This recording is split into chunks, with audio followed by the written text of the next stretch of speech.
कहते हैं हर व्यक्ति एक ना एक बार जीवन में प्यार का नशा जरूर महसूस करता है और इस नशे में इंसान का तन मन झूम जाता है और कभी कभी इस हद तक कि मन अपना संतुलन खो बैठता है और जिंदगी की असली कीमत भूल जाता है। कई नौजवानों को इस नशे का जोश इस कदर बेहोश कर देता है कि वो प्यार में सिर्फ अंधे ही नहीं बहरे भी हो जाते हैं। उन्हें अब वो दस्तक सुनाई ही नहीं देती कि जिसे वो प्यार का घूंट समझ रहे हैं दरअसल वो जहर है। 17 अगस्त 2011 वडगांव शेरी, पुणे।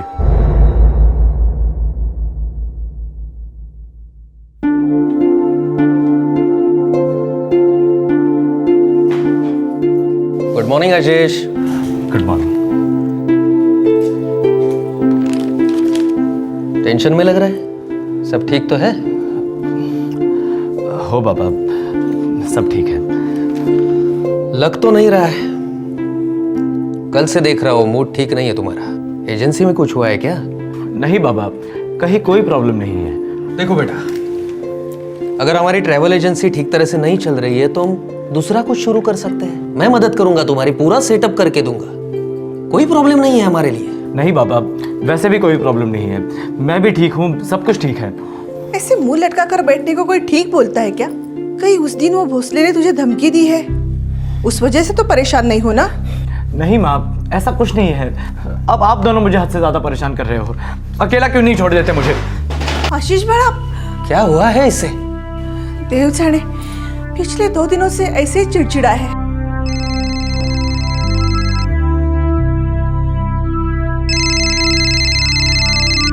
हेलो, अच्छी बात है। कब और कहाँ मिलना है ये बोलो। ठीक है, डन, मैं पहुंच जाऊंगा।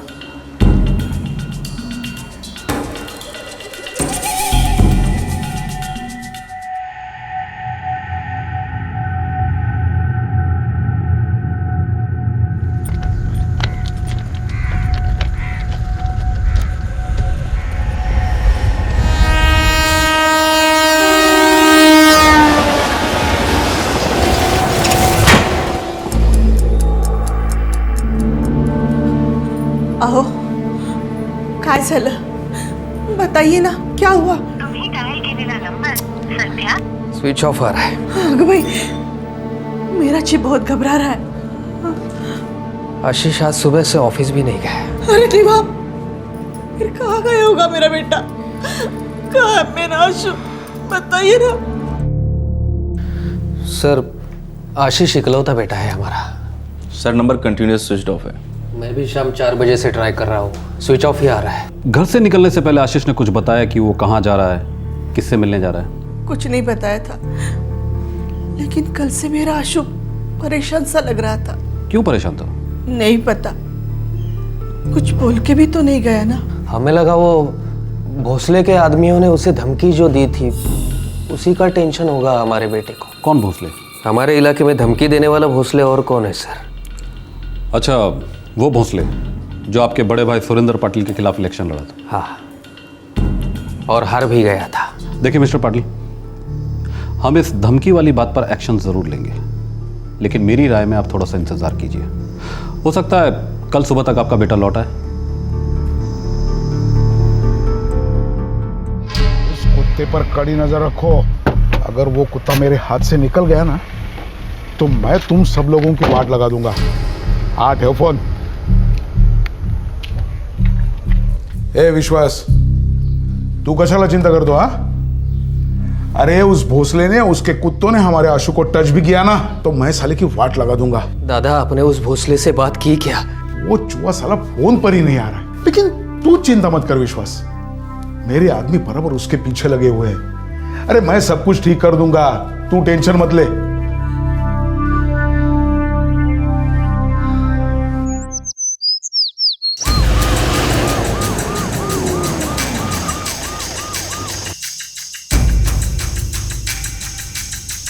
नहीं सर, कल पूरा दिन आशीष सर ऑफिस में नहीं आए और किसी को कॉल भी नहीं किया उन्होंने। फिर आप लोगों में से किसी ने उसे कॉल नहीं किया? वो क्या है सर, अक्सर आशीष सर ऑफिस में नहीं आते, तो मेरा मतलब है हमारे लिए तो नॉर्मल है उनका ऑफिस में ना आना। ये भोसले ने धमकी वमकी दी थी सुना? हाँ सर, दी थी। किस बारे में? सर एक कंपनी के साथ हमारा गाड़ियों का कॉन्ट्रैक्ट है। जब भी उन्हें गाड़ियों की ज़रूरत होती है हम उन्हें गाड़ियाँ भेजते हैं। उस कंपनी के साथ हमारा कॉन्ट्रैक्ट था, अब मेरी कंपनी के साथ है।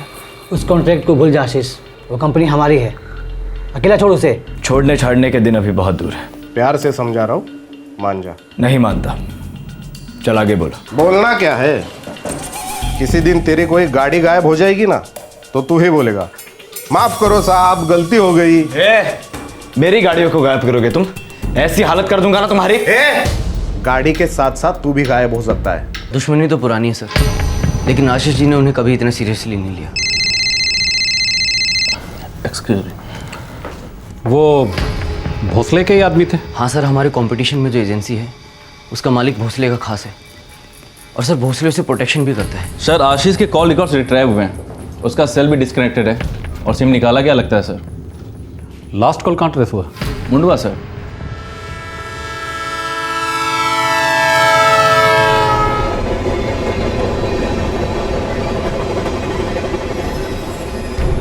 ये आशीष यहाँ क्या कर रहा होगा सुनसान जगह पे? सर उसे यहाँ लाया गया होगा।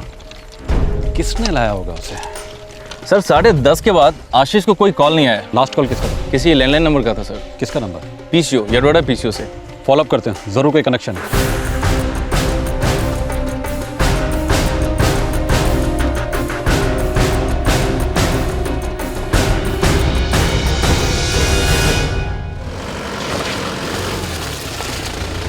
सॉरी साहब, हमारे पीछे पे बहुत से लोग आते हैं और चेहरा तो तब याद रहता है ना जब छुट्टे पैसों के लिए आदमी से झिकझिक होती है या फिर दिखने में कुछ कम ज़्यादा लगता हो।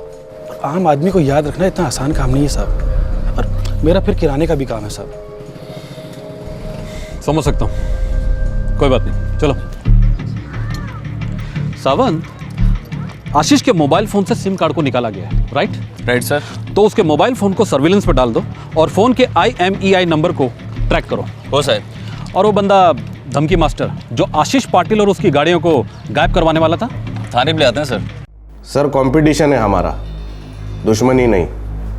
मैंने कोई धमकी वमकी नहीं दी आशीष पाटिल को। हमारे पास गवाह हैं जिन्होंने तुम्हें आशीष पाटिल को धमकाते हुए देखा है, और हमें ये भी पता है कि तुम भोसले के खास आदमी हो।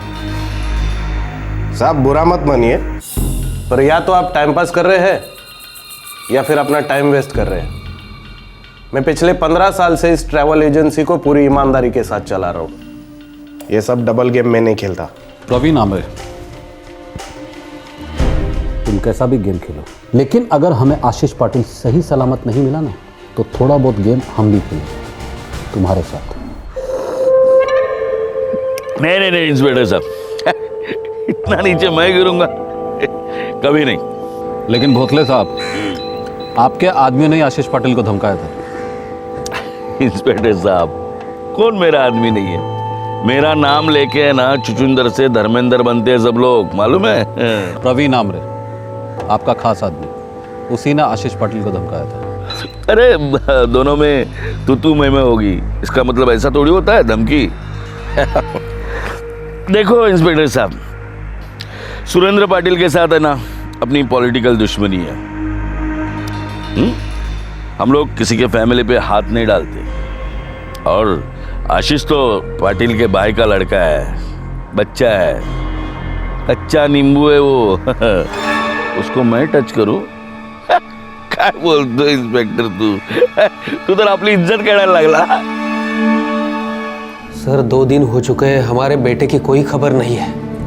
इन्वेस्टिगेशन चल रही है मिस्टर पाटिल, लेकिन अभी तक कोई सुराग नहीं मिला। उसका मोबाइल इंस्ट्रूमेंट सर्विलेंस पर है और उसके फोटोग्राफ पुणे के हर पुलिस स्टेशन में पहुंचा दी गई है। लेकिन हमारा बेटा कब मिलेगा सर? मिस्टर पाटिल, आप बता रहे थे कि आशीष कुछ दिनों से डिस्टर्ब था, ऊपर से अभी तक कोई फिरौती की मांग भी नहीं हुई है, तो हम ये पकड़ कर चलते हैं कि कम से कम ये किडनैपिंग का केस तो नहीं है। तो फिर कहाँ गायब हो गया हमारा बेटा? शायद वो अपनी मर्जी से कहीं गया होगा। नहीं साहब, कुछ तो बड़ी बात है। मेरा बेटा ऐसा बिना बता के जाने वाला लड़का नहीं है। सर रेलवे पुलिस से खबर आई कि उन्होंने आशीष को उस तस्वीर से पहचान लिया जो हमने उन्हें भेजी थी। उन्हें हमारा बेटा मिल गया है, क्या हम उसे मिल सकते हैं? मिल तो गया है, लेकिन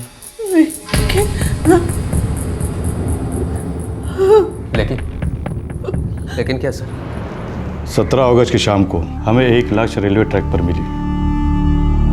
पक्का यही लड़का है? जी सर, जैसे आपने वर्णन किया था वैसे ही कपड़े इस लाश के ऊपर थे।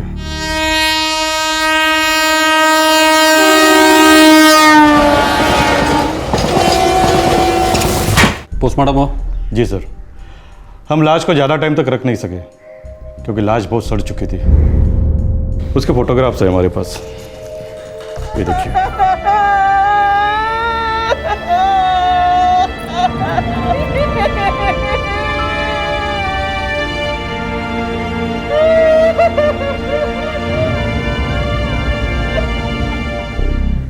अच्छा, लाश के ऊपर आसपास कुछ भी नहीं मिला? कुछ भी नहीं? नहीं, कुछ भी नहीं मिला, कोई आइडेंटिफिकेशन नहीं, इसलिए लाश को रखना अपनी मुनासिब नहीं समझा।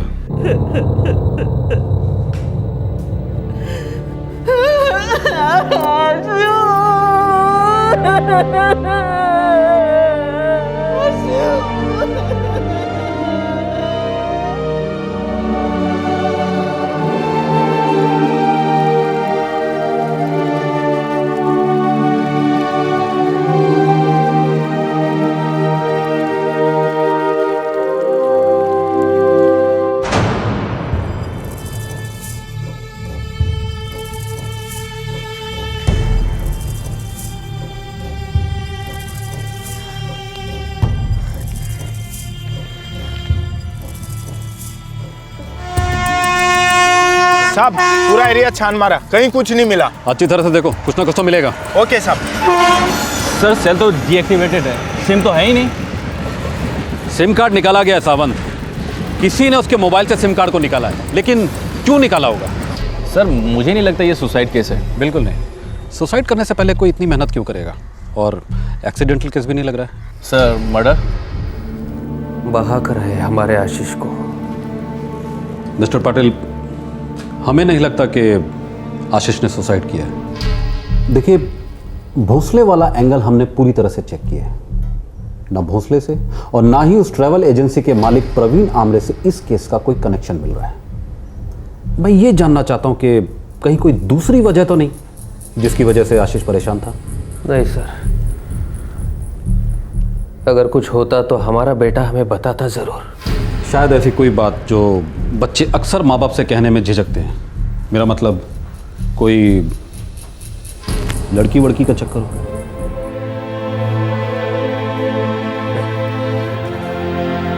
हमने कभी किसी लड़की के बारे में नहीं सुना उसके मुंह से, और मेरा बेटा लड़की के प्यार व्यार में जान देने वालों में से नहीं था सर। पहले आशीष का गायब होना और फिर उसकी लाश का मिलना, ये मामला दिन ब दिन रहस्यमय होता जा रहा था। पुलिस को कहीं से कोई खबर नहीं मिल रही थी कि आखिरकार आशीष उस दिन कहां गया था और किस लिए गया था। आशीष की मौत की खबर के बाद एक और खबर आई और अब यह केस अपने सर के बल उलट गया।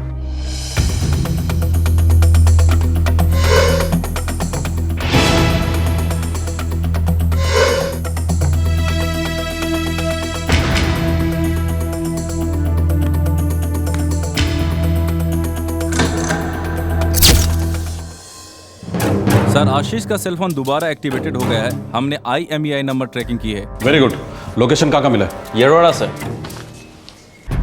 IMEI international mobile equipment identity. हर मोबाइल हैंडसेट का अपना एक खास आइडेंटिटी नंबर होता है। इस IMEI नंबर से पता लगाया जा सकता है कि वो कौन सी लोकेशन है जहां पर यह फोन दोबारा से सिम कार्ड डालकर एक्टिवेट किया गया है। पुलिस को आशीष के सेल फोन की लोकेशन तो पता चली, पर इस फोन में अब सिम कार्ड किसी और का था। अब सवाल यह था कि आशीष के फोन को कौन इस्तेमाल कर रहा था और क्या इस शख्स का आशीष की मौत से कोई ताल्लुक था।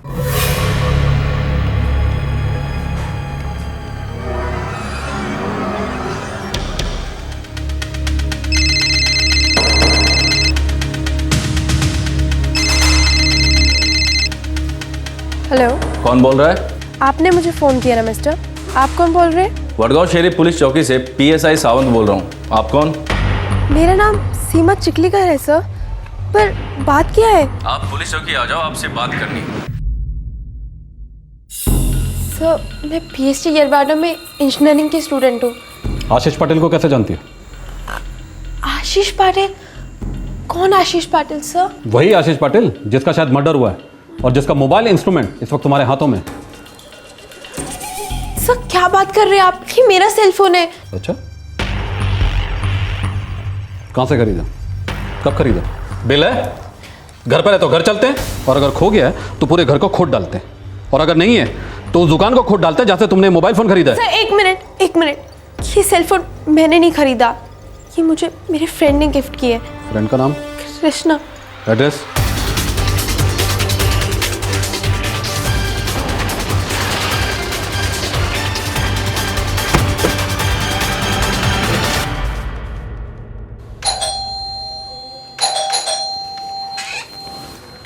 कृष्णा कदम कहाँ है? मेरा बेटा घर पे नहीं है सर, वो दोस्तों के साथ बाहर गए। पण सर काय झालं? उसका मोबाइल नंबर क्या है? Mobile number? सुन, वहां से ना लेफ्ट टर्न ले लियो, वहां से वहीं पर हमें जो चाहिए ना मिल जाएगा। एक मिनट, फोन आ रहा है। हेलो, कृष्णा कदम? हाँ बोल रहा हूँ। Inspector Kane, Wadgaon police station से।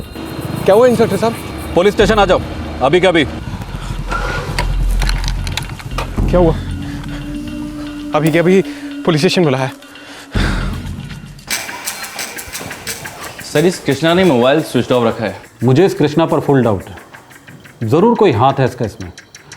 और वो इंजीनियरिंग वाली लड़की सीमा, वो भी, दोनों में कुछ मिली भगत लगती है। दोनों के चिट्ठे खोलो सावंत। Okay sir.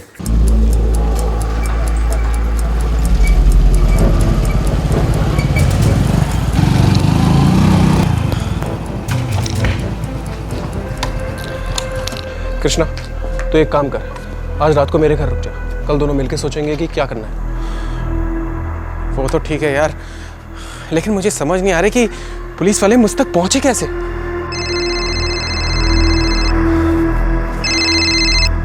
हेलो, हाँ सीमा। हाँ एक मिनट, सीमा तुझसे बात करना चाहती है। हेलो। कहाँ है कृष्णा तू? तेरा फोन क्यों बंद आ रहा है? अरे फोन स्विच ऑफ नहीं था, बैटरी खत्म हो गई थी। अच्छा सुनो, तुम किसी आशीष पाटिल को जानते हो क्या? आशीष पाटिल? नहीं तो, लेकिन तुम क्यों पूछ रही हो? बात क्या है? अरे आज मुझे पुलिस स्टेशन बुलाया था, कहते कि जो फोन तुमने मुझे गिफ्ट किया है वो किसी आशीष पाटिल का है। फिर तुमने क्या कहा? सच कहा कि वो फोन तुमने मुझे दिया है। और उन्होंने क्या कहा फिर? उन्होंने कहा कि उस आशीष पाटिल का शायद मर्डर हो गया है। क्या? ऐसा कहा उन्होंने? कृष्णा आखिर हो क्या रहा है? मुझे बहुत डर लग रहा है। नहीं नहीं सीमा, देखो तुम घबराना मत, और सब कुछ ठीक हो जाएगा। बस तुम थोड़ा शांत रहना, ठीक है? क्या हुआ? यार पुलिस सीमा तक पहुंच गई यार। मैंने कहा था ना तुझे कि वो फोन किसी को मत देना, लग गई ना कुछ। सर ये कृष्णा और सीमा दोनों एक ही कॉलेज में। ये दोनों दोस्त हैं? अच्छे दोस्त या कुछ और भी? सर आजकल के कॉलेज का लड़का लड़की का लाइफ है ना समझ के बाहर है। वो जिंदगी को टाइम पास समझते हैं और टाइम पास को जिंदगी। कल तक जो लवर था वो आज उनका बीड़ू है, और जो इतने सालों से बीड़ू है आज उनका बॉयफ्रेंड है। वो कंप्यूटर की स्पीड की जैसे ना उनका रिलेशन चेंज होते रहते साहब। इस कृष्णा का सेल फोन ऑफ है, घर पर भी नहीं। कहाँ मिलेगा साहब? उसका खास दोस्त लंगोटिया मनोज, दोनों फेविकॉल के माफी एकदम चिपका हुआ रहता है साहब। कहाँ रहता है मनोज? सावंत खबरी ने जो बताया था ये वही एरिया लगता है ना? सर ये वही एरिया लग रहा है। ये वही जगह है ना जहां से आशीष को आखिरी कॉल आया था, ये PCO booth? Yes sir.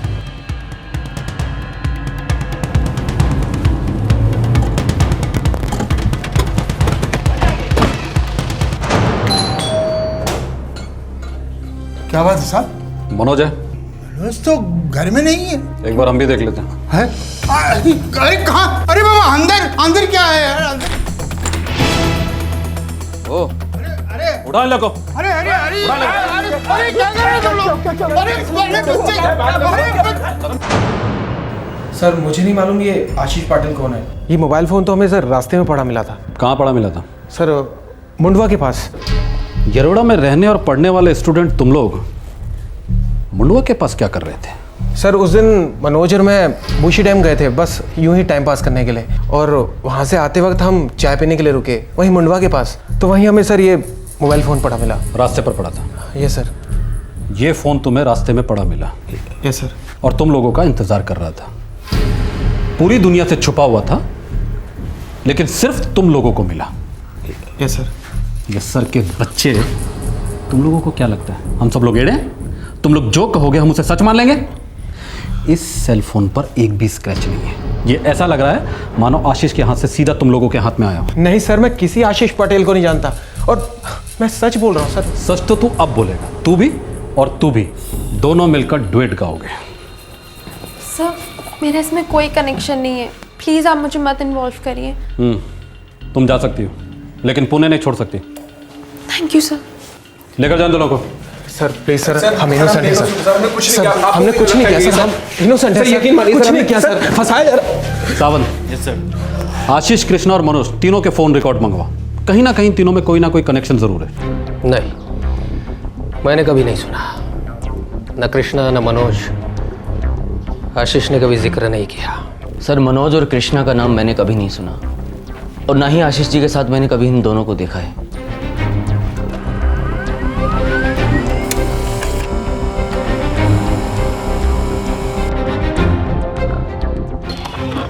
Sir आशीष के फोन रिकॉर्ड्स और कृष्णा और सीमा के फोन रिकॉर्ड में कोई कनेक्शन नहीं है। बिल्कुल भी नहीं। सर इन तीनों ने कभी एक दूसरे को कॉल नहीं किया। लेकिन एक लेकिन होना ही था। बताओ। सर एक नंबर है जो मनोज और आशीष के फोन रिकॉर्ड में सेम है, और इसी नंबर से मनोज और आशीष की सबसे ज़्यादा बातें होती है सर। अब ये नंबर ही इस केस को क्लोज करेगा। अवंतिका, मैं तुम्हें लंदन सिर्फ पढ़ाई के लिए भेज रहा हूँ। वहाँ मुझे कोई भी नॉनसेंस नहीं चाहिए। जी पापा। हेलो, ये किसका नंबर है? आप कौन बोल रहे हैं? इंस्पेक्टर काणे, वडगांव शरीफ पुलिस स्टेशन से। सर मैं अवंतिका बोल रही हूँ। आशीष पाटिल को जानती हो? जी। और मनोज कामले? मनोज, जी, उससे भी। हमें आपसे बात करनी है, पुलिस स्टेशन आ जाइए। पर सर ये कैसे हो सकता है? अगले 3 घंटे में मेरी लंदन के लिए फ्लाइट है। कैंसिल करवा दीजिए। Sir that's not possible. देखिए गाड़ी घुमाइए और सीधे पुलिस स्टेशन आ जाइए, वरना आपकी फ्लाइट को हम कैंसिल करवा देंगे। एयरपोर्ट पर रेड अलर्ट करवा देंगे। पर सर, आशीष पाटिल अब जिंदा नहीं रहा, जानती हो? ऑफ कोर्स जानती हूँ। कैसे जानती हो? मैं SIT वडगांव श्री में MBA स्टूडेंट थी। आशीष भी वहीं से कोर्स कर रहा था, हम वहीं मिले थे। मिलने के बाद क्या हुआ? प्यार, मोहब्बत, लव, आई मीन बॉयफ्रेंड था तुम्हारा? जी हाँ। तुमने कभी जानने की कोशिश नहीं की उसकी मौत कैसे हुई, क्यों हुई? वो न्यूज़ पढ़ने के बाद मैं भी काफ़ी डिस्टर्ब हो गई थी। मेरा और आशीष का रिलेशन प्राइवेट था, हमने किसी को कुछ नहीं बताया। मुझे थोड़ा समय और चाहिए था। मनोज कामले को कैसे जानती हो?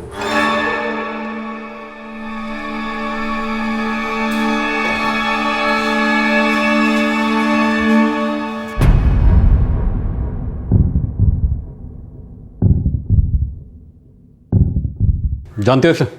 जी जानती हूँ। तो अब बताओ मिस अवंतिका, तुम्हारा बॉयफ्रेंड आशीष उस दिन मुंडवा रेलवे ट्रैक पर क्या कर रहा था, क्यों गया था, किसने बुलाया था, क्या हुआ था उसके साथ? सच सच बताओ।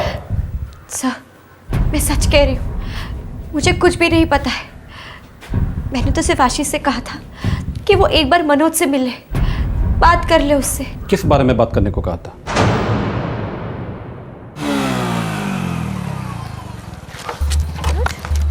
ये क्या बकवास है? ये आशीष कौन है? देखो मनोज, इस बात का तुमसे कोई ताल्लुक नहीं है, और वैसे भी हमारे बीच में जो कुछ भी था वो खत्म हो चुका है। It's over, okay?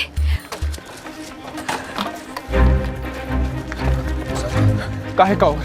कैसा ओवर? हाँ, हम दोनों का 2 साल का अफेयर था, वो भी सीरियस। इस बात को तुम अच्छे से जानती हो। देखो ये 6 घंटों का कोई ओवर नहीं है जो इस तरह से खत्म हो जाएगा।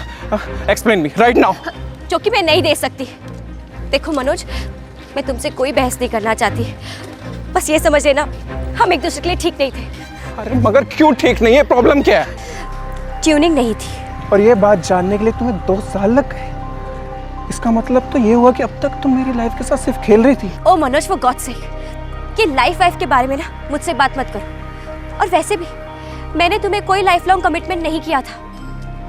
मनोज, तुम तो जानते हो लोगों को प्यार होता है, फिर वो उसे बाहर भी निकल आते हैं। So please, no hard feelings and all the best for your new life. हमारा ब्रेकअप हुआ था, फिर भी मनोज मुझे रोज परेशान करता। मेरी कुछ समझ में ही नहीं आ रहा था, मैं थक गई थी। अवंतिका, तुम उससे कहती क्यों नहीं कि तुम्हें उससे बात नहीं करनी है? ओ कम ऑन आशीष, मैं इतने दिनों से उसे और क्या कह रही हूँ, लेकिन वो मेरी बात सुनने के लिए तैयार ही नहीं है। मुझे तो लगता है जब तक उसे कोई शौक नहीं लगेगा ना, वो नहीं रुकने वाला। शौक? कैसा शौक? थोड़ा फोर्स, थोड़ा धक्का देकर। आशीष, तुम मुझसे क्यों नहीं बात करते? अवंतिका, मैं उससे क्या बात करूंगा? मैं तुम्हारी गर्लफ्रेंड हूँ, और अगर तुम्हारी गर्लफ्रेंड का एक्स उसे हैरेस करे तो तुम्हें उससे क्या बात करनी चाहिए, अब ये भी मुझे ही तुम्हें बताना होगा। लेकिन क्या वो मेरी बात सुनेगा? वो तो डिपेंड करता है ना कि तुम उससे किस अंदाज में क्या बात करते हो। मनोज, आशीष बोल रहा हूँ, तुमसे कुछ बात करनी है। मगर मुझे तुझसे कोई बात नहीं करनी। बस इतना सुन लो कि आज के बाद अवंतिका से दूर रहना। गर्लफ्रेंड है वो मेरी। अब नहीं है। क्यों? तो उसका भाई है। ए, बकवास बंद कर और अवंतिका से दूर रह। वो अब मेरी गर्लफ्रेंड है, समझे तुम? समझना तुझे चाहिए कि अवंतिका और मैं कभी अलग नहीं हो सकते। मेरी मोहर लगी है उस पे, कुछ भी कर ले नहीं मिटेगी।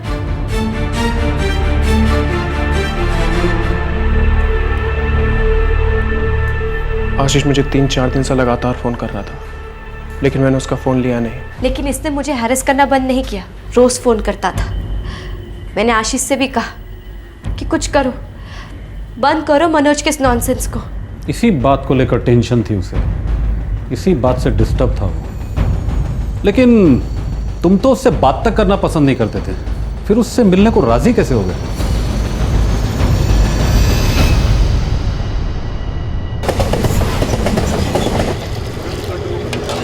अपने गली के नुक्कड़ पे वो पीपल का पेड़ है ना? हाँ। अरे यार, पका दिया इस आशीष ने मुझे फोन करके। क्या करूं इसका मैं? अबे यार, सीधा फुल एंड फाइनल कर इसका, जिंदगी भर नहीं भूलेगा ये। मतलब देख, मतलब साफ है, साले को यहाँ बुला और सीधा सीधा बोल दे कि अवंतिका तेरी गर्लफ्रेंड है, और आज के बाद तुम दोनों के बीच में ना आए, और उसके बाद भी अगर आता है तो आए तो पता नहीं यार।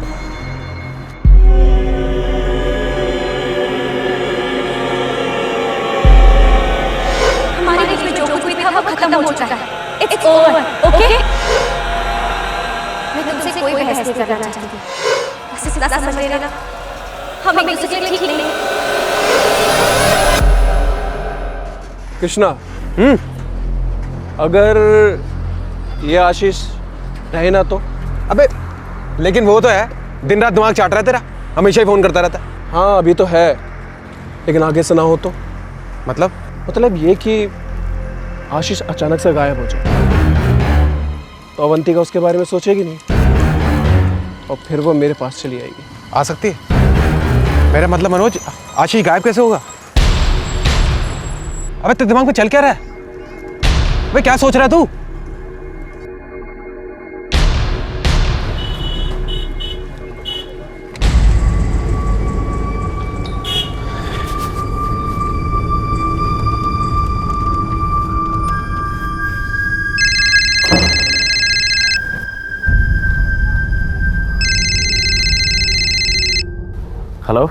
हेलो आशीष, हाँ मैं मनोज बोल रहा हूँ। देखो मैं बात करने के लिए तैयार हूँ। अच्छी बात है, कब और कहाँ मिलना है ये बोलो। मुडवा क्रॉसिंग के पास एक छोटी सी चाय की टपरी है, हाईवे के पास। मैं ठीक 2 बजे मैं वडगांव श्री नाके से पिकअप करूँगा। मैं पहुँच जाऊँगा।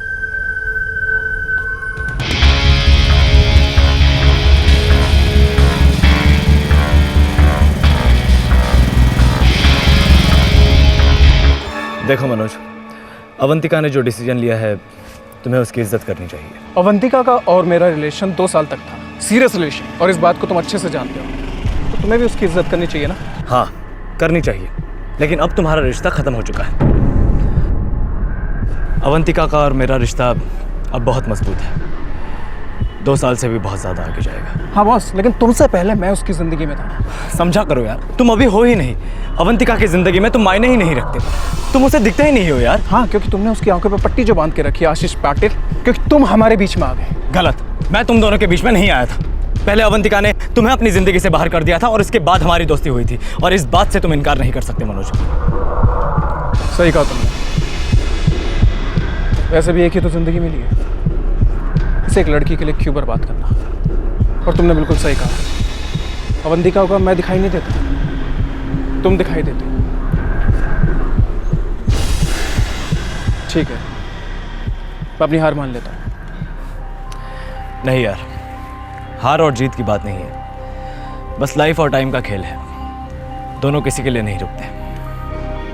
सही कहा तुमने। सुनो, मैं तुमसे एक रिक्वेस्ट करना चाहता हूँ, प्लीज़ मना मत करना। अब एक आखिरी बार मैं अवंतिका से बात करना चाहता हूँ, मैं उसके दिल की बात उसकी ज़बान से सुनना चाहता हूँ, प्लीज़। चल ठीक है, जब भी तू बोले। अभी बात करें? अभी यहाँ इस जगह पर? हाँ, हम साइड में जाके बात कर लेते हैं, तुम अपने फ़ोन का स्पीकर ऑन कर लेना और हम बात कर लेंगे। प्लीज़ यार, आज आर्या पार का फैसला हो जाने दो।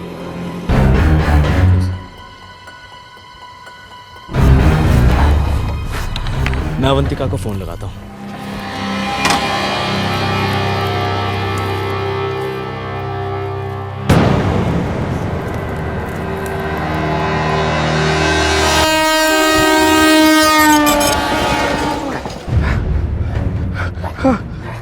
सामान निकाल, पर्स निकाल इसका। उधर से रुमा उसका और कुछ पड़ा, इधर पड़ा, इधर उठा इसे। हाँ चल।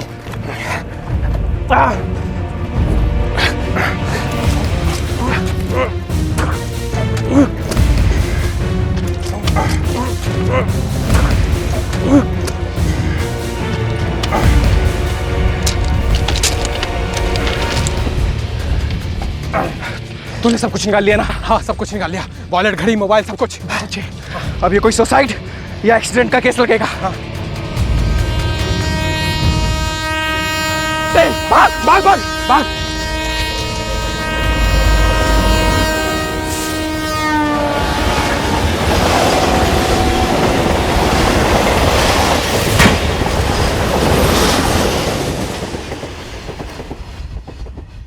आशीष अब अवंतिका को दिखाई नहीं देता मनोज, तो उसके माँ बाप को भी दिखाई नहीं देता, किसी को भी दिखाई नहीं देता। लेकिन एक बात बताऊं, आज के बाद जिंदगी भर तुम भी दिखाई नहीं दोगे, जेल की सलाखों के पीछे सड़ोगे। ले जाओ इन दोनों को।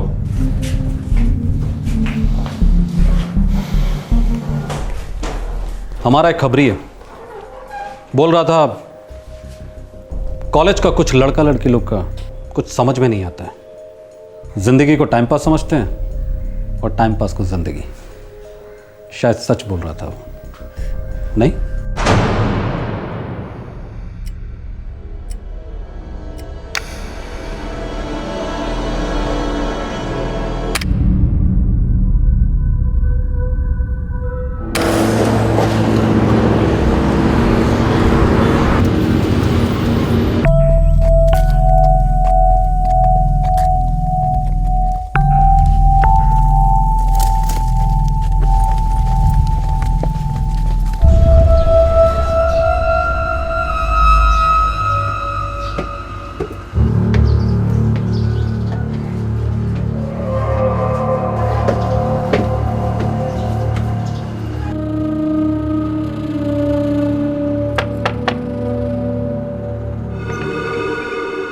बोलिए। बाबा जी है क्या घर पे? हाँ हाँ, आइए, अंदर आइए।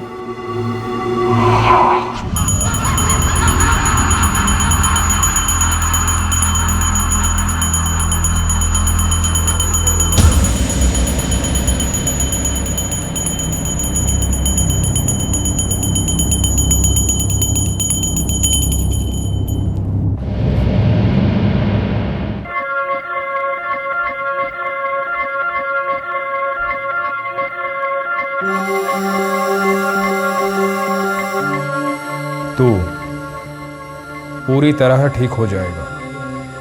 वो समय बहुत जल्द आएगा।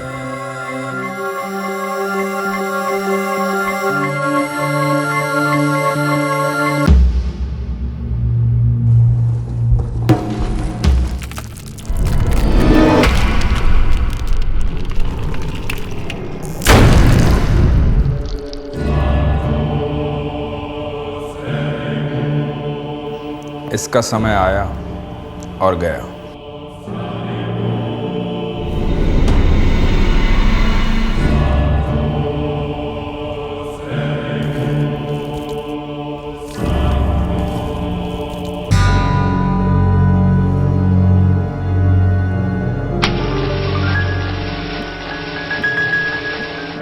एक मासूम की बेवक्त हत्या की गई और इस जुर्म का नामो निशान जलाकर खाक कर दिया गया। हत्यारे समय को अपना साथीदार मानकर चल रहे थे। उन्हें भ्रम था कि समय की धारा उनके गुनाहों को धो देगी, हमेशा के लिए भुला देगी।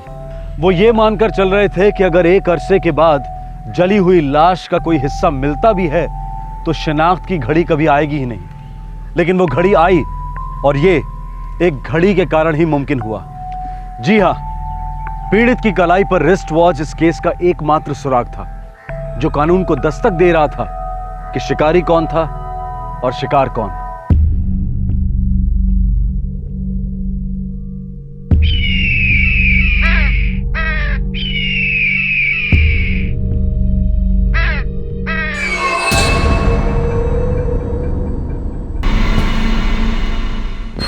साहब, कन्नौर तालुका से दयाराम भोसले का फोन आया है। वो किसी खेत में लाश के बारे में बात कर रहा है और कह रहा है कि लाश बुरी तरह से जली हुई है।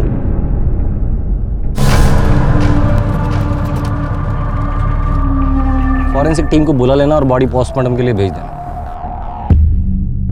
मेल बॉडी है, 35 से 45 साल के बीच का आदमी। बॉडी बुरी तरह जल चुकी है। जिंदा जलाया गया है? शायद नहीं, पहले मौत हुई है, उसके बाद लाश को जलाया गया। ठिकाने लगाया जा रहा था ताकि कोई पहचान न सके। अब जिसने भी किया है सक्सेसफुल है, क्योंकि इस लाश की शिनाख्त करवा पाना पॉसिबल नहीं। लाश की कलाई पर एक घड़ी देखी थी। ये रही, ये भी जल चुकी है, लेकिन इसकी शिनाख्त की जा सकती है। 5:30 सुबह के भी हो सकते हैं, शाम के भी हो सकते हैं। मौत कम से कम 24 घंटे पहले हुई है। और ये रहा सुराग नंबर 2, शर्ट का एक टुकड़ा जो जला नहीं, इस रिस्ट वॉच की तरह। वाइकर कंपनी और बी अक्षर के साथ बस का सिंबल। ये बी कोई नाम हो सकता है? सर, पूरे औरंगाबाद जिले के जितने भी मिसिंग कंप्लेंट्स हैं मैंने सारे चेक किए और इस लाश की तरफ कोई भी इशारा नहीं हो रहा है। शायद मरने वाला औरंगाबाद के बाहर का था।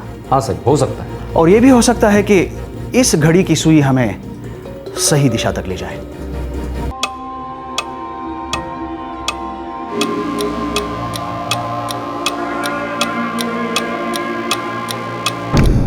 सर, वाइकर कंपनी, ये तो सर पुणे की कंपनी है और मेरे डीलर्स वहाँ से घड़ियाँ लेते रहते हैं, लेकिन सर ज़्यादा नहीं, थोड़ी बहुत। इस घड़ी के पीछे बी लिखा है और बस का निशान बना है। क्या इनके सभी घड़ियों के पीछे ये निशान रहता है?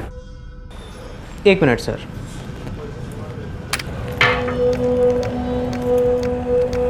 नहीं सर, मुझे नहीं लगता। हाँ, लेकिन अगर आप वाइकर कंपनी वालों से पूछेंगे तो अच्छा होगा। कहाँ है इनका ऑफिस? सर, इनकी फैक्ट्री कात्रज MIDC में कहीं है।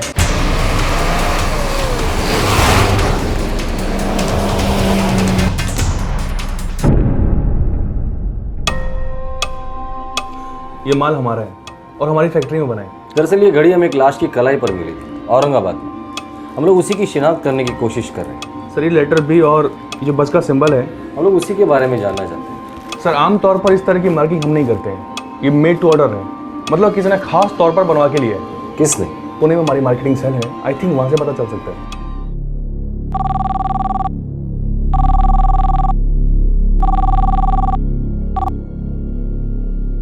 बोलो माने। सर, एक खास ऑर्डर के बारे में पता करना है सर। सर, उस खास ऑर्डर की घड़ी में लेटर बी और बस का सिंबल बना हुआ था। सर, बता पाएंगे किसका था? क्यों जानना चाहते हो? सर, एक्चुअली पुलिस जानना चाहती है, औरंगाबाद पुलिस। अच्छा अच्छा, देखो मुझे ठीक से मालूम नहीं है कि ऑर्डर किसने दिया था, लेकिन अपनी सेल्स टीम को ज़रूर पता होगा। तुम 1 मिनट होल्ड करो, मैं अभी पता लगाता हूँ। Okay sir. Marketing supervisor check कर रहे हैं। आई थिंक ये बल्क ऑर्डर हो सकता है। मतलब ऐसी 1-2 घड़ी आप लोग नहीं बनाते? सर, आज तक तो नहीं, लेकिन हाँ, डीलर या फिर दुकानदार अपनी तरफ से कोई अल्टरेशन कर दे घड़ी के पीछे तो बात अलग है। हाँ माने, ये बेस्ट बस सर्विस के लिए बनाया गया बल्क ऑर्डर था। 2009 का दिवाली ऑर्डर। 40,000 वॉचेस बनाए गए थे, स्पेशल बी और बस सिंबल वाले। मैंने कहा था ना सर, ये बल्क ऑर्डर होगा। सर बेस्ट बस सर्विस का ऑर्डर था। लेटर बी और बस का सिंबल वाली खास गाड़ियाँ दिवाली के लिए बनवाई गई थी। कब की दिवाली? सर 2009 की दिवाली, और 40,000 गाड़ियों का ऑर्डर था। पूरी संभावना थी कि कत्ल किया गया आदमी बीईएसटी का कर्मचारी था। बीईएसटी मुंबई की पब्लिक ट्रांसपोर्ट कंपनी है जो लगभग 4,680 बसें चलाती है। बीईएसटी का लगभग 38,000 कर्मचारियों का वर्कफोर्स है। घास के ढेर में सुई ढूंढने वाली बात थी, और सुराग 2 सुइयों वाली एक घड़ी।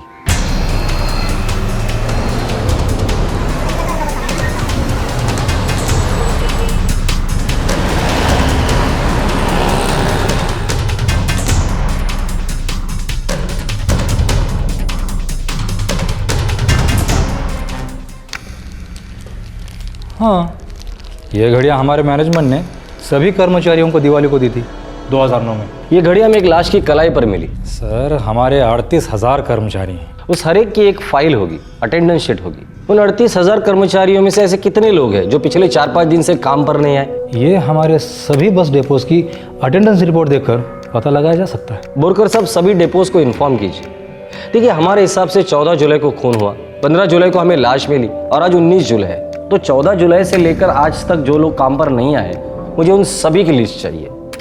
ये लिस्ट आने में थोड़ा वक्त लग सकता है। हम इंतजार करेंगे। इतने दूर आए हैं, खाली हाथ वापस नहीं जाएंगे। एक लाश मिली है औरंगाबाद पुलिस को। कलाई पर बेस्ट की दिवाली वाली घड़ी मिली है। 14 जुलाई से कोई मिसिंग है स्टाफ में? नाही साहेब, आमच्या डेपोमध्ये तर कोणी नाही। हमारे डिपो में तो ऐसा कोई नहीं है सर, सब रिपोर्टिंग पे है सर। और जो छुट्टी पे हैं उनको भी चेक किया गया, सब है सर। 14 जुलाई? हाँ, 14 जुलाई से एक ड्राइवर काम पे नहीं आया। अच्छा, ड्राइवर छुट्टी पर था, फिर ड्यूटी पर आया ही नहीं, मिसिंग है?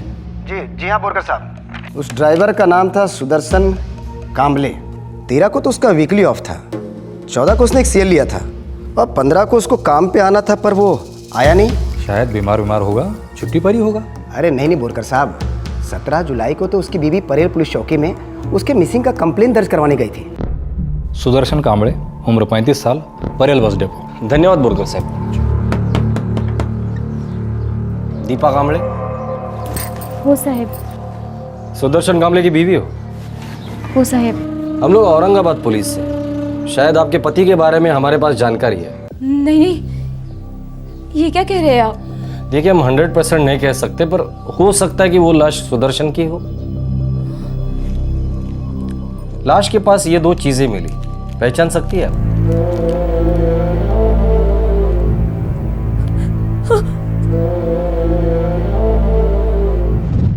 कल सुबह तक पक्का हो जाएगा ना?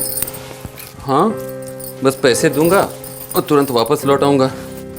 मेरे समझ में ये नहीं आता, आप यहाँ से पैसा मनी ऑर्डर या कुछ कर दो ना उस औरत को। हर बारी संगम ने खुद जाने की क्या जरूरत है? अरे मेरा बस चले तो मैं ऐसा ही करूं, लेकिन क्या करूं, अभी मेरा वहाँ जाना बहुत ज़रूरी है। कोर्ट ने अभी फैसला नहीं किया है ना, मैं कम देना चाहता हूँ और वो ज़्यादा मांग रही है। एक बार कोर्ट का फैसला आ जाए, फिर हर महीने ये संगमनेर जाने का चक्कर ही खत्म। ला, काजी क्या हो, सही सलामत लौटाना। घाबरू नकोस, मैं सही सलामत वापस आ जाऊंगा।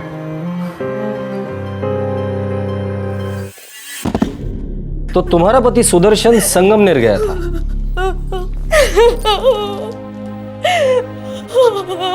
पर उसकी लाश हमें कन्नड़ गांव में मिली जो औरंगाबाद जिले में आता है। पता नहीं ये वहाँ क्यों गए होंगे। सुदर्शन संगमनेर क्यों गया था? उन्हें हर महीने वहाँ जाना पड़ता था, उनकी पहली पत्नी वहाँ रहती है, उसके हर महीने का खर्चा इन्हीं को ही देना पड़ता था। डायन है वो, खा गई उनको।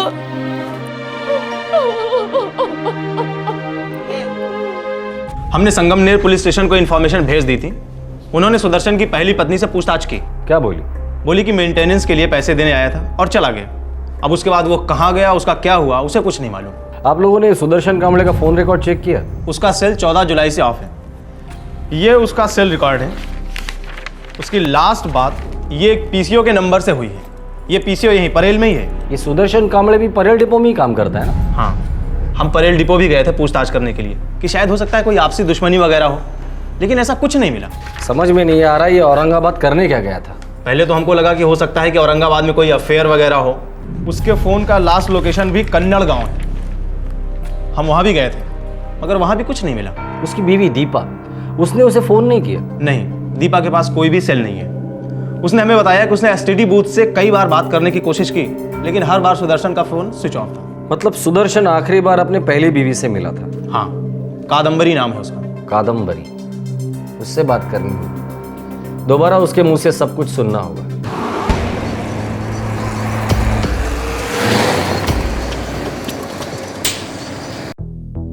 तुम ही सुदर्शन कांबले की पहली बीवी हो? जी हाँ। आखिरी बार उसको तुम्हारे साथ देखा गया था? वो सब मुझे पता नहीं, लेकिन वो मुझे कोर्ट में मिला था। उसने मुझे पैसे दिए और वो वहाँ से निकल गया। उसके बाद वो कहाँ गया, उसके साथ क्या हुआ, तुम्हें कुछ नहीं पता? यही बताया था ना मुंबई पुलिस को? जो सच है वही बोला उनको, और आपको भी मैं वही बोल रही हूँ। सुदर्शन और मेरे तलाक को 4 साल हो चुके हैं। हर महीने एक बार मिलती हूँ मैं कोर्ट में, लेकिन मेंटेनेंस पैसे के लिए। औरंगाबाद क्यों गया होगा? मुझे नहीं पता। आप उस अंकिता से जाके क्यों नहीं पूछते? अंकिता? ये अंकिता कौन है? उसकी साली, उसकी बीबी दीपा की छोटी बहन। अब ये बीच में कहाँ से आ गई? बीच का मुझे पता नहीं, लेकिन वो उसके साथ आई थी यहाँ संगमनेर। बारी बारी गिनती की है तू? 3000 ये रख ले। किसी का कोई भरोसा नहीं है ना, इसलिए। 2000 लेती थी ना तो बार बार मेरे को इधर आना नहीं पड़ता था, और आने जाने का खर्चा होता है सो अलग। ये 3000 रुपये भी कम पड़ जाते हैं आज की महंगाई में। और तुम कोई एहसान नहीं कर रहे हो मुझ पर। बेटी को खुद पाल रही हूँ और बहुत जल्द उसकी शादी भी करानी है। 15,000 रुपये महीने के कमाते हो, फिर भी 1-1 के लिए रोते रहते हो। तो मेरे हाथ को कितना आता है काट पीट के? 12,000 भी नहीं आता। और मुंबई का खर्चा तो मालूम है ना तेरे को? मालूम है। शराबियों के झूठ भी अच्छी तरह से जानती हूँ। बात करता है। कादम्बरी, बहुत बोल रही है तू। झगड़ा करने से कोई मतलब नहीं, चलो चलते हैं। वो दोनों एक साथ आए थे और एक साथ निकले कोर्ट से। दोनों एक साथ क्यों आए थे पता नहीं, और वहां से कहाँ गए वो भी नहीं पता। ये सुदर्शन और उसकी साली अंकिता, इन दोनों के बीच में कुछ लफड़ा था? कुत्ते की दुम कभी सीधी नहीं होती साहब। जब मैं और वो पति पत्नी थे तो उसका चक्कर उस दीपा के साथ चल रहा था, उसकी अभी की बीवी अंकिता की बहन। दीपा को पता होगा इस लफड़े के बारे में? पूछ के देख लीजिए। वैसे औरतों को पता चल ही जाता है, सूंघ जो लेती हैं हम।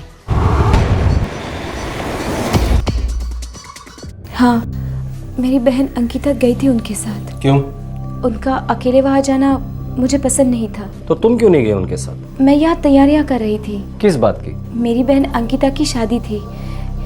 16 जुलाई को उसकी शादी होने वाली थी। तुम यहाँ तैयारियां कर रही थी अंकिता की शादी की, और खुद अंकिता तुम्हारे पति के साथ संगमनेर गई थी। अजीब बात है। अजीब क्यों? शादी का क्या हुआ? शादी तो हुई, 16 को होनी थी, 16 को हुई। क्या? एक तरफ तुम्हारा पति गायब है और दूसरी तरफ तुम्हारी बहन की शादी हो रही, जैसे कि कुछ हुआ ही नहीं हो। शादी के टाइम पे हमें क्या मालूम था साहब कि वो गायब है। हमें लगा संगमनेर में रह गए हैं 2-4 दिनों के लिए। दीपा, मुझे तुम्हारी बहन अंकिता से बात करनी है अभी।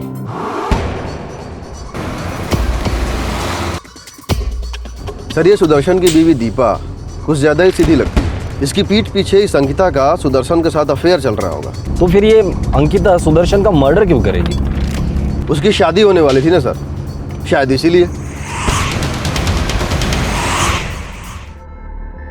14 जुलाई को तुम लौटी और 16 जुलाई को तुम्हारी शादी हो गई। वो सर, अंकिता, तुम गई थी सुदर्शन के साथ पर लौटी अकेली, ऐसा क्यों? जीजा जी को संगमनेर में कोई काम आ गया था, तो उन्होंने कहा तुम घर चलो, मैं बाद में आता हूँ। जीजा जी, आप पक्का 15 तक लौट आएंगे ना? पता है ना 16 को क्या है? ज़्यादा ड्रामा मत कर, मेरे को सब पता है, और सब काम प्लानिंग के हिसाब से ही होएगा। मैं तेरे को विदा करने वाला था ना, मैं ही करेगा। सुदर्शन ने बताया नहीं कि संगमनेर वो किस काम से रुकने वाला है? नहीं बताया सर। बताया नहीं कि संगमनेर से कहीं और जाने का प्लान है? नहीं सर, कुछ नहीं बताया। मैं सच बोल रही हूँ। मैंने कब कहा कि तुम झूठ बोल रही हो? नहीं, वो बस मैं सच बोल रही हूँ। नंबर बताओ। कैसा नंबर? तुम्हारा मोबाइल नंबर अंकिता। सर, ये लड़की सच बोल रही है। 14 जुलाई को संगमनेर से लौटी। ये देखो, 14 जुलाई के 3 दिन पहले 11 जुलाई को अंकिता का सेल लोकेशन क्या है? कन्नड़गांव, औरंगाबाद। सर इस कन्नड़ में तो सुदर्शन की लाश मिली थी। यस, ये अंकिता वहां क्या करने गई थी? इसी लड़की का हाथ है बोहिर। सर इस अंकिता ने कन्नड़ औरंगाबाद के इस नंबर से बात भी की है, 9998978987। पता लगाओ किसका नंबर है, उठा कर लेकर आओ।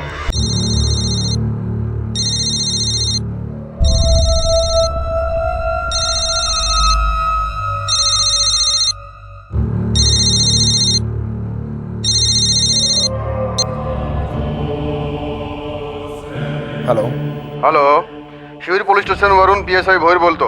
हाँ नंबर कोणाचा है? जी मैं जगदीश महाराज बोल रहा हूँ। अंकिता सातपुड़े, जानते हो इस औरत को? जी नहीं, कभी नाम भी नहीं सुना। कभी बात की है इससे? कभी नहीं। पक्का बात नहीं की? हाँ हाँ पक्का। ठीक है।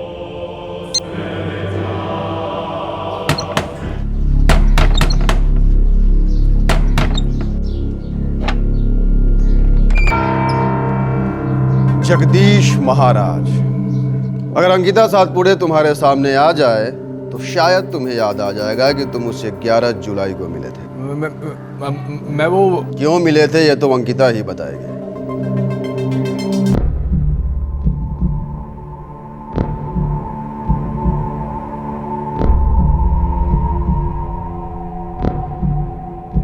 जगदीश महाराज, अब तो पहचानिए अंकिता को। कौन है ये? भक्त है मेरी,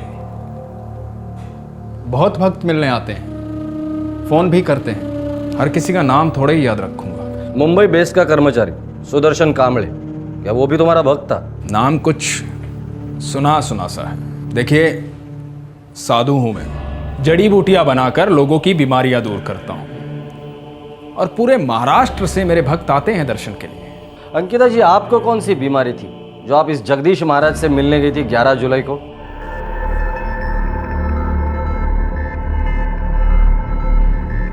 सुदर्शन के फोन का आखिरी लोकेशन कन्नड़गांव, औरंगाबाद था।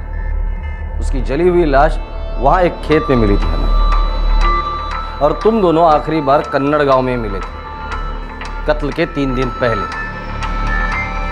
फटाफट सच सच बता दो, वरना जड़ी बूटी से भी बुरी तरह कूटूंगा तुम्हें। ये आप क्या कह रहे हैं इंस्पेक्टर? मेरी कुछ समझ में नहीं आ रहा है।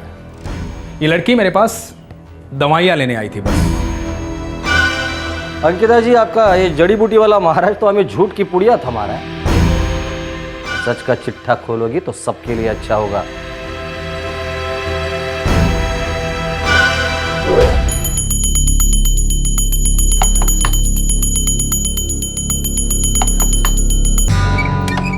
बाबा प्रणाम, मैं अंकिता सातपुड़े, मुंबई से।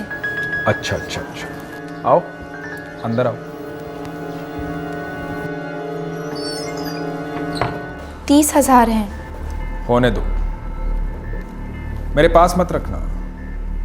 पैसे को छूता नहीं हूं मैं। पैसा माया है, बुद्धि भ्रष्ट कर देता है। इसको दे सकती हो।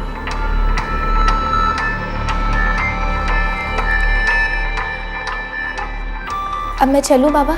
निश्चिंत रहो, तुम्हारे जीजा की सारी बीमारी खत्म की जाएगी। प्रणाम बाबा।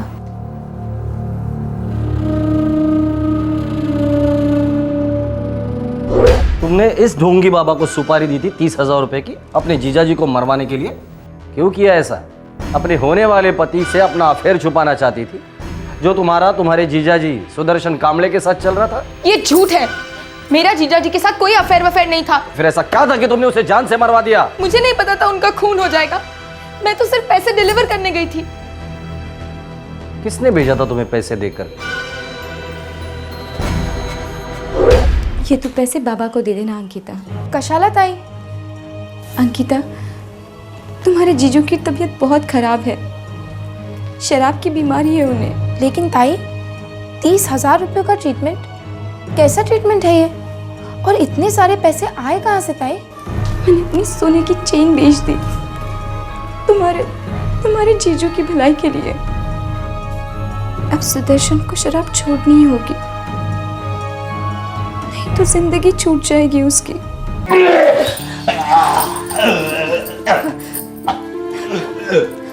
देखिए, आज हम डॉक्टर के पास चलते हैं। ये लीजिए। कहीं नहीं जाना है मेरे को। आप इतना रोज क्यों पीते हैं? साले, वो तो कादम्बरी की तरह बड़बड़ मत कर। ठीक है, मैं कुछ नहीं कहती।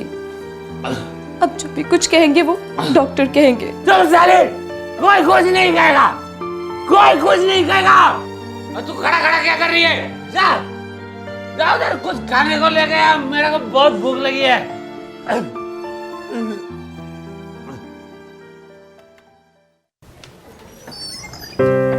अरे आला तुम्ही? हाँ। सुदर्शन, मैंने ना सविता ताई से बात कर ली है। कौन सविता ताई? वही ताई जो हमारे बाजू वाली खोली में रहती है। अच्छा, हाँ हाँ, जानता हूँ उसको। क्या बात की? आपके बीमारी के बारे में। उन्होंने कहा है कि आपके लीवर का प्रॉब्लम बस बाबा ही दूर कर सकते हैं। दीपा, तेरे को कितना बार बोला मैंने, ये बाबा बीबा के चक्कर में नहीं पड़ने का। बहुत चैप्टर होते हैं ये लोग। ये खास बीमारी दूर करते हैं सुदर्शन। औरंगाबाद के कन्नड़ गांव में इनका आश्रम है। बस एक बार कोशिश करके देखते हैं।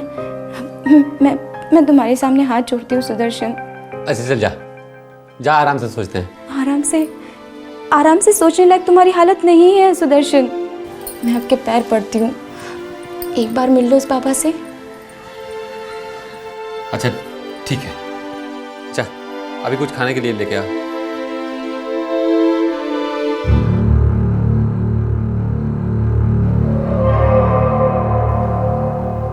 एक महीने तक लेते रहना,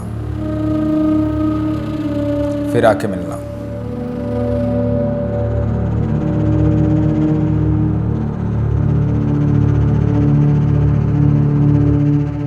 मुझे तो ताई ने बस इतना बताया था कि ये पैसे जीजा जी के ट्रीटमेंट के लिए, उन्हें पूरी तरह से ठीक करने के लिए। ए ढोंगी बाबा, हाँ, तू लोगों को जो बोगस दवाइयाँ पिला था ना, पूरी लिस्ट है मेरे पास। चल अब सच सच बता दे, सुदर्शन कांबले का खून क्यों किया था? उसकी बीवी ने तेरे पास उसके इलाज के लिए पैसे भेजे थे और तूने उसको दुनिया से ही दूर भेज दिया। अबे साले, अब एक सेकंड भी चुप बैठा ना तो जबड़ा तेरे हाथ में होगा, लेकिन तेरा हाथ कहीं और। फिर दुनिया की कोई भी जड़ी बूटी तेरा इलाज नहीं कर पाएगी, समझे? बता।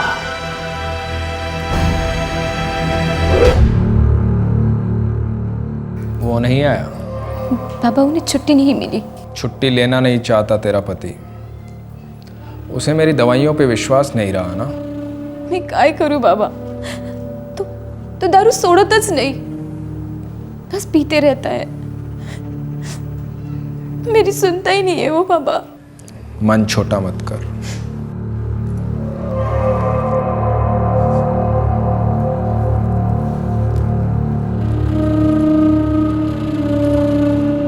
हिम्मत से काम लेना होगा तुझे।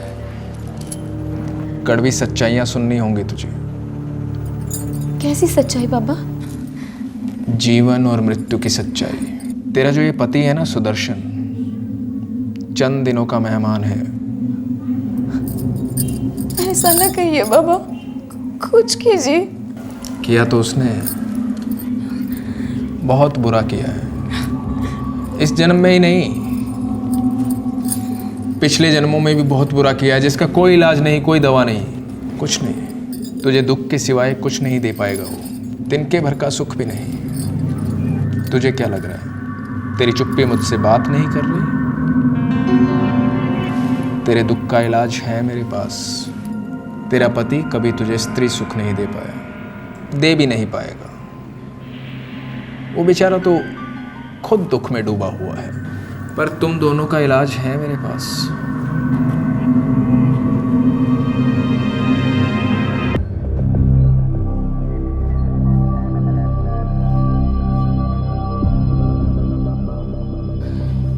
पाखंडी घटिया 2 टके के इंसान को तुमने चुना अपने पति का इलाज करने के लिए। क्या इलाज किया है? पैसे लेकर तुम्हारे पति को जान से मार डाला इसने। इतनी बेवकूफ कैसे हो सकती हो तुम? ये बन रही है, बेवकूफ बना रही है आपको। दरअसल इसको सब कुछ मालूम था। इसने पैसे दवाई के लिए नहीं, खून करने के लिए भेजे थे।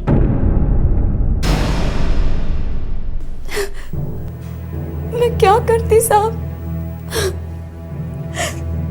सुदर्शन और ज्यादा पीने लग गया था। रोज थोड़ा थोड़ा करके मर रहा था वो। बाबा ने बोला कि एक ही बार में उसको छुटकारा दे देंगे, फिर हम दोनों शादी करेंगे, अपनी नई जिंदगी की शुरुआत करेंगे। मतलब तुम्हें पहले से ही पता था कि तुम्हारा पति मर चुका है? बाबा, क्या आपने सुदर्शन को मार डाला? उसे जान से मार डाला, और ऐसा मारा है कि दुनिया में उसकी लाश कोई भी पहचान नहीं पाएगा। अब हम एक हो सकते हैं। अब हमें छुप छुप कर मिलने की जरूरत नहीं है।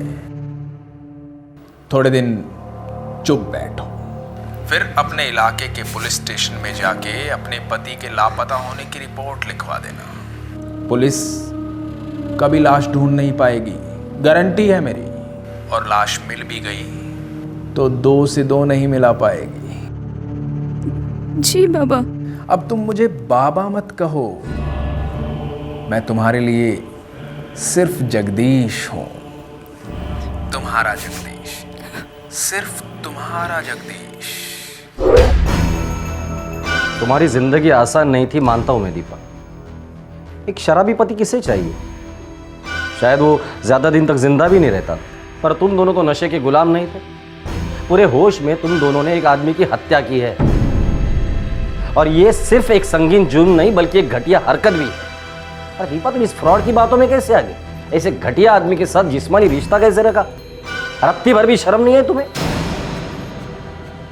और आप जगदीश महाराज, अब आप सारी चिंता छोड़ दीजिए, क्योंकि अब आपका इलाज कानून करेगा 14 साल तक। लेके जाओगे नहीं?